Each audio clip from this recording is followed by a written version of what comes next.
Watch Today in LA from 5 to 7 a.m. on NBC4. Live from NBC4, this is the Channel 4 News at 6. And here at 6 o'clock, we'll start out with a weather and a cold weather warning. Tonight is going to be the coldest night of the year so far. Plus, words of caution after a family used a heating device in their home that could have killed them. Pablo Pereira is standing by with the forecast. But first, we begin with Channel 4's Ted Chen live in Long Beach. Ted? Anna, these two victims of carbon monoxide poisoning went back to the hospital this afternoon for a checkup. It is expected that they will recover, but experts say this is a reminder to all of us for home heating when it gets cold. It's not her fault because she's a sweet lady and she just thought... Her son says the 64-year-old woman simply didn't know any better. It was a cold night, and she brought the backyard barbecue inside the house to get warm. We have central heating and we have a bunch of electrical heaters, but they would dry out. She was home alone. They would dry out her nose or they would give her nosebleeds, so she wasn't used to it. With the charcoal barbecue inside, it wasn't long before she passed out. She and her daughter were brought to Long Beach Memorial Hospital, where the daughter also showed symptoms of carbon monoxide poisoning. This can save your life. Captain Mike DeRee of the Long Beach Fire Department suggests all homeowners get carbon monoxide detectors. If you have a carbon monoxide detector, this will give you an early warning that there is carbon monoxide buildup in the house, give you and your family ample time to get out. Every year, some 500 people nationwide die from carbon monoxide poisoning, often in low-income areas. But Denise King of the Southern California Gas Company says there are options for people worried about the cost of heating their homes. If it's a homeowner occupying the home, they may also qualify for a new furnace. And so we want to make sure our customers are aware of these programs. Captain DeRee says regular inspection and maintenance of home heating systems is critical, as is knowing what can and can't be used. We were lucky that my sister was home at the time and that I came out at the time. So, I mean, if there was no one else, then it would have been pretty disastrous. Symptoms of carbon monoxide poisoning include nausea and dizziness and flu-like symptoms. The gas company does offer free inspections of gas appliances in your home. For more on how cold it's going to get tonight and for the rest of the week, let's go now to my colleague Pablo Pereira. Pablo. Ted, thanks. In fact, it was the coldest temperature ever recorded in the city of Long Beach overnight last night, getting down to 36 degrees, breaking the previous record of 38 set back in 1975. Live Weather Plus Doppler radar showing temperatures already beginning to cool off tonight. Freeze warnings in effect for the Inland Empire tonight. Frost advisories for much of the coastal areas. Let's check some of the other record lows besides Long Beach overnight. 18 degrees in Palmdale, 16 in Lancaster, and 31 degrees breaks a record in Camarillo of 32 degrees. Yes, tonight will be the coldest night of the week. Just how long this cold snap will last, we'll have the answer for you when we come back in a few minutes. We'll see you then. All right, we'll see you then, Pablo. And tonight, a local hospital is working to solve a bacterial crisis in its neonatal unit. And today, the family of an infant who died there speaks out for the first time. Channel 4's Conan Nolan is live for us in Boyle Heights. Conan? Chuck, just a day after the announced death of this infant, the parents have filed a lawsuit. They argue that they're simply trying to get answers to exactly what happened to their newborn son. On the murals outside White Memorial Medical Center, testament to the generations it has served. Monica Rodriguez's newborn is now just a month old. Yo digo que sí, es bueno. This is a good hospital, she says. But just a few miles away, outside LA County Court, one family expresses heartache over what they say was a betrayal. David and Lucina Marin's baby was born at White Memorial 1 month ago. It wasn't long after that the child's condition started to deteriorate. Every day we come to the hospital, we see something different, something worse. The Marin's infant son died yesterday morning, becoming the second baby to succumb to a bacterial outbreak which has closed the neonatal care unit at White Memorial. Both cases connected to a bacterial infection the hospital believes was transmitted through a medical tool used during intubation that was not properly sterilized. The Marin family has filed a lawsuit. A properly sterilized laryngoscope should not be carrying on an infection from child to child to child. The Pseudomonas aeruginosa bacteria is commonly found in water, sometimes in the air. Most who get exposed do not get sick, but to those with depressed immune systems, it can be deadly. Such was the case with the Marin's baby, born 4.5 months premature. Dr. Lorraine Mascola, head of LA County's Acute Communicable Disease Program, says sometimes it is the very procedures used to save the patient that result in the infection. It's sort of that balance of you have to do some type of instrumentation for these sick people, and sometimes Pseudomonas, which is common in the hospital environment, common in water supplies, occasionally cross-contaminates some equipment and gets people sick with this bacteria. This is our first baby. I don't know how many parents, fathers, they are in the same situation like we are right now. But I hope they don't pass through for these moments. Now, White Memorial is investigating, of course. They say 8 other infants in the neonatal center tested positive for this bacteria, but they did not result in an infection.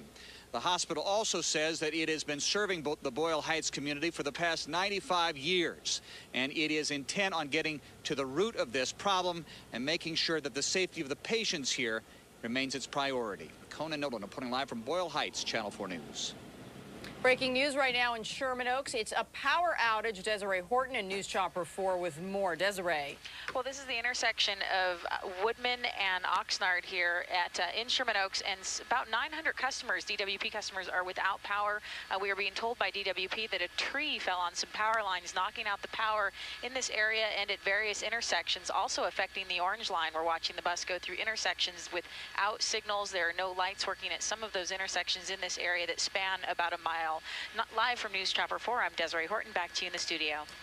In the war in Iraq, President Bush is now considering sending a, quote, surge of additional troops, and the Pentagon is blaming Iraqi insurgents, not the terrorists, for most of the violence in that country. Pentagon says the attacks in Iraq are at their highest level ever, 5 times as many attacks in Baghdad this month as there were in December of last year, and the president's considering sending another 30,000 troops into the war zone. Reports say that the Joint Chiefs of Staff are advising against that move. Also, the U.S. is planning to send yet another aircraft carrier into the Persian Gulf region to discourage Iran from shipping munitions to Shiites in Iraq. Honors tonight for a local soldier home from Iraq. The city of Monterey Park presented an award today to Army Specialist Izzy Flores for his heroic actions that saved the lives of 11 people last June. Details now from Channel 4's Carrie Berglund. When you take a look at Izzy Flores, you see a fresh-faced kid just out of his teens. But when you hear about this young man's actions on the battlefield in Iraq, a very different image starts to take shape. This now 21-year-old kid from Monterey Park is no kid at all. He is, in fact, a hero of the Iraq War. As of Memorial Day weekend, 11 people owe their lives to U.S. Army Specialist Combat Medic 1st Battalion, 12th Infantry Regiment, 4th Brigade Combat Team, 4th Infantry Division, Izzy Flores, Jr. This is the key to our city. Today, Specialist Flores was honored at City Hall in Monterey Park for keeping a cool head when a vehicle exploded on the streets of Baghdad. Dodging shrapnel and bullets, he treated the injured and waited with them until they were safely out of harm's way. And then, Combat Medic Flores pulled security detail until his team had left safely. Job entails just us taking care of each other over there, making sure we all come back home to our families and our loved ones. So it's something we all try to do for each other, and we all take care of each other. We hear the same thing from every true hero, just doing their job, what they were trained to do. But history has also taught us that extraordinary events can only bring out the extraordinary in people if it is there to begin with. Izzy Flores went to Baghdad with what it takes to be a hero. There's not a day that goes by I can't think about it. It's not that I have, bad flashbacks or anything like that, but I mean, it stays with you, something like that. And his family and friends here in Monterey Park are not only proud of him, but grateful that he also had the ability and the luck to make it back home again.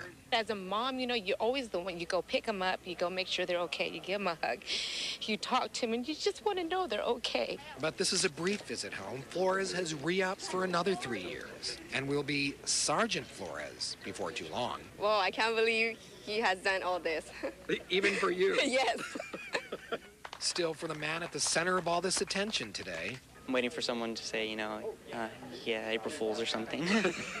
No chance of that, Specialist Flores. No chance at all. In Monterey Park, Carrie Berglund, Channel 4 News. The Stater Brothers grocery store chain today donated another $40,000 to the special fund that's been set up for the families of the firefighters who died in the Esperanza fire. So when this tragedy hit, we all wanted to jump in and help as Jackie Brown, who's the chairman of Stater Brothers, is a former firefighter himself. At least 2 of the firefighters who died in Riverside County in October had connections to Stater Brothers. Today's check comes from donations from employees and customers, and it brings the Esperanza Firefighter Assistant Fund now to $1.2 million. His book and his TV deal were canceled. Yes, they were. But O.J. Simpson may still have to pay for the If I Did It book. We'll have more on that coming up, and also this. I'm Vicki Vargas in Santa Ana. There's a lot of private information within the public documents here. What's to keep it from getting into the wrong hands? A live report.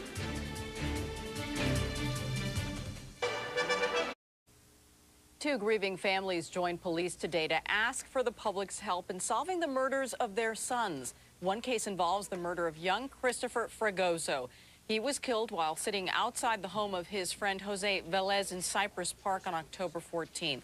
The LA City Council has authorized a $75,000 reward for information that helps solve this case.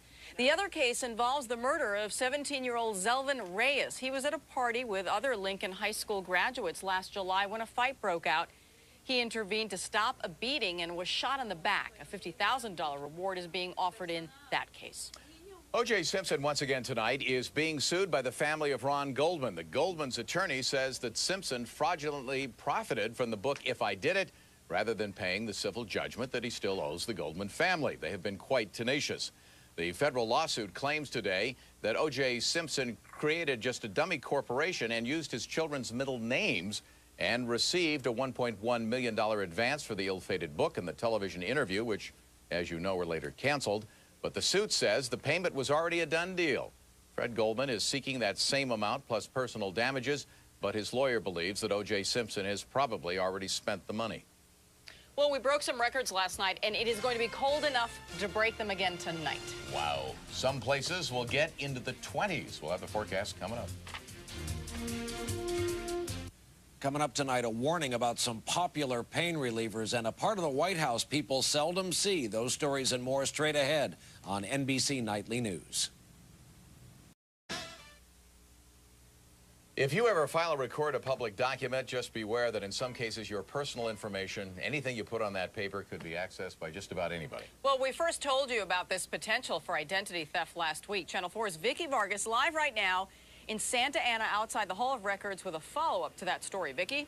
And Anna, to begin with, we're talking about 2 different types of records. There are vital records, birth certificates, death certificates. To get copies of those, you must be a family member or have a power of attorney. But when it comes to property records with tax liens, court judgments, once they land in this office, they are open to public perusal. County officials throughout the state say their doors and public documents are wide open, because it's the law. But within those public documents are reams of private information. We were able to access a tax lien for one Julio Perez. For $2, I got a printed copy with his Social Security number and driver's license on it. No identification was required. In Riverside County, the clerk recorder says thousands of documents are recorded here every day. Even the information on a military discharge is available to anyone using these computers. Anybody who's recording a document, say a power of attorney or anything that they have any control over, know that that information becomes a public document and that anybody and everybody have access to that information. The government is compromising their own issues. It was a shock to Lisanne Martinez, who stumbled across the information while searching for her former landlord. If there's terrorists that come and they can go and access that information and just have a perfectly good document, who's at fault? Channel 4 News has learned this lack of privacy goes beyond California. On a website called the Virginia Watchdog, there is reference to the same issue in a handful of states, including Florida, where a public quitclaim deed lists Governor Jeb Bush's Social Security number. Back in Los Angeles, officials say they have a bigger problem with real estate fraud than identity theft. Even in Orange County, the concern is minimal. I've worked for the office for over 15 years, and to my knowledge, there has not been one instance of fraud related to our property records. So what can you do? Well, not a whole lot. One official tells us he wants people to know that once those documents hit this office, as they do in various counties, everything on those sheets becomes public. He advises people to look them over before they're recorded. Live in Santa Ana, I'm Vicki Vargas, Channel 4 News. Now to the weather, and Pablo was saying earlier it's going to be very cold out there tonight. We saw 14 record low temperatures tied or broken overnight last night, with temperatures expected to be just a little bit colder tonight. More records are likely to fall. I'll show you the live weather plus Doppler radar outside this evening. We're not picking up any precipitation anywhere. Temperatures cooling off, though, low to mid-50s along the coast. We're getting 40s up near Santa Clarita, 38 degrees already in Lancaster. Some record low temperatures falling around the area. Yes, we had quite a few, as we mentioned. Here's a few more for you. Ontario, 35. Idlewild, 14 degrees. Even the airport, LAX, tied a record low of 39. New record low at Santa Barbara Airport, just 28 degrees. Our headlines, yeah, it's going to be colder tonight. A mountain breeze out there, not quite as windy everywhere else, but a warmer weekend in store for us, so certainly some good news there. We've got some frost advisories, freeze warnings to talk about. The frost advisory for much of the coastal areas of Southern California through 9 o'clock Wednesday morning. That means temperatures below 32 degrees for a period of 6 hours or more. Freeze warnings in effect for the Inland Empire through 9 o'clock tomorrow morning. Temperatures there expected to fall below just 28 degrees. Here's a look at the satellite radar map. That big ridge of high pressure bringing the very cold air in from northern Canada and out to the west as well. A weak front moves through tomorrow night. We'll get a few clouds, so that means things won't be quite as cold tomorrow night. A secondary front moves through Thursday night into Friday, brings a little bit of light rain just to our north. We don't expect to see any rainfall out of that. With less wind tonight, temperatures will drop down to 16 at Lancaster. Very cold night up in the Antelope Valley. 63 the high tomorrow in Lake Elsinore. Temperatures on average warming up on Wednesday, 2 to 3 degrees in most areas. Glendale 65, 63 degrees in Anaheim, Malibu 64 degrees. Still cold up in Santa Clarita, just 57. Check of your live weather plus 7-day forecast shows 64 downtown LA tomorrow. Few clouds roll in Thursday evening, 67. A little bit cloudy on Friday. Rain stays to our north, 66 degrees. Beautiful looking weekend, though. Temperatures up near 70, actually above normal. The overnight lows warm up a half a dozen degrees or so. Christmas Day, absolutely gorgeous out there. 70 degrees and 49 the overnight low. Cold tonight. Throw another log on the fire. Bundle up. We'll see you at 11 o'clock. All right, thank you, Pablo. We've got breaking news right now. Hancock Park, there's a house on fire. Desiree Horton in News Chopper 4 with more. Well, a very large house, you can see. We're hearing this may possibly be a knockdown. We're trying to get the address right now. We just pulled up on scene, but LA City Fire Department on scene doing a great job of getting this fire under control. This is in Hancock Park, and you can see that is a very large two-story home. We saw a lot of smoke coming from the structure, still some smoke coming out, but no active flames at this time. Once again, this may possibly be a knockdown, so that is the good news, and no word on any injuries at this time. Live from News Chopper 4, I'm Desiree Horton. Back to you in the studio. Just ahead, Donald Trump says that she got caught up in the whirlwind of New York City. What's next for Party Girl, Miss USA? Coming up. Also, Lakers open a 6-game road trip in Chicago. Allen Iverson finally traded. Plus, former Dodger closer Eric Gagne is officially introduced as a Texas Ranger. Colleen. All right, Mario, then tonight on the Channel 4 News at 11, Staples Center investigation, a story you will only see right here on the Channel 4 News. It's our exclusive report at 11. Also new at 11, you've seen what a taser can do. Tonight, why you may see more and more police officers armed with them. We'll have those stories and all the late-breaking news tonight after Law & Order SVU on Southern California's #1 newscast, the Channel 4 News at 11. Here he is, Mario with sports. All right, Chuck, thank you. Looking to fill the void created when leading scorer Carmelo Anthony was suspended 15 games, the Denver Nuggets found the answer, acquiring 7-time All-Star guard Allen Iverson from the Sixers in a blockbuster trade. Iverson, who's averaging over 31 points a game this season, goes to the Mile High City for guard Andre Miller, forward Joe Smith, and a pair of 2007 first-round draft picks. The deal comes about 2 weeks after AI demanded a trade from Philadelphia, with whom he's played his entire career. Now, a four-time champion in scoring, Iverson will make more than $60 million over the next 3 years. And if you're wondering, the Nuggets have already played in Philadelphia this season, so any reunion with Philly fans will not take place until next year. Of course, the Clippers were in the Iverson sweepstakes but refused to part with guard Sean Livingston. Clippers are off until tomorrow when they host the Raptors. Lakers, meanwhile, open a 6-game road trip tonight in Chicago. At 16-8, Lakers are just a half game behind the Suns in the Pacific. Phil Jackson giving Vlade Radmanovic an earful early on in this one. Tight game in the first. Kobe Bryant pulls up with 2 guys on him and drops the jumper. Lakers down by 1. Final seconds of the quarter, Bryant can convert, but youngster Andrew Bynum, perfect timing for the tip-in at the buzzer. Right now in the second, Lakers lead 38-31. To baseball, former Dodger outfielder Jason Worth has signed a 1-year deal with the Phillies, and former closer Eric Gagne was officially introduced today in Texas after signing a 1-year, $6 million deal with the Rangers. Of course, Gagne was out most of the last 2 seasons due to injury, but now claims he's healthy and feels better than ever. As for leaving the Dodgers, he holds no regret and looks forward to a change of scenery. Me and the Dodgers have a great relationship, so I'm just happy to be here. You know, I'm in a good situation here. I'm with a team that wants to win. You know, they're committed to winning, and that's all that matters to me. I mean, you know, Dodger, it was great, it was fun, but that's in the past, and now I'm just looking forward to new challenges, and I think it's the best place for me to be here. By the way, Dodgers and Rangers will not face each other next season in interleague play, so your only chance to see Gagne will be at an Angels game. To the NFL, players for the Pro Bowl game were announced today. NFC quarterbacks include the Rams' Mark Bulger, the Cowboys' Tony Romo, and the Saints' Drew Brees. As for the AFC, the Chargers' Phillip Rivers, the Colts' Peyton Manning, and the Bengals' Carson Palmer are headed to Hawaii. The Chargers, by the way, send a league-high 9 players to the game February the 10th. And finally, Stanford introduced its new football coach, former NFL quarterback Jim Harbaugh, who claims that he's following a lifelong dream. Coaching is something that I knew I would do my entire life. Back before I could even remember, you know, being 4 or 5 years old, I knew I would play as long as I possibly could, then I would coach, and then I would die. It was. Let's hope there's a lot of distance between those. A lot of work ahead of him. All right, that's it for us. Back to you guys. Thank you. A tearful Miss USA thanked Donald Trump today after he decided to let her keep her crown, despite reports that she had been walking on the wild side in New York City. Tara Conner of Kentucky met with Trump this morning to talk about recent media accounts of her alleged drug use and heavy drinking while underage. Conner turned 21 on Monday. Trump, who is co-owner of the Miss Universe pageant, says that he decided to give her a second chance. Mr. Trump, I want to thank you. You'll never know what this means to me, and I swear I will not let you down. Trump says Conner will enter rehab, and if she makes the slightest mistake, she will be replaced.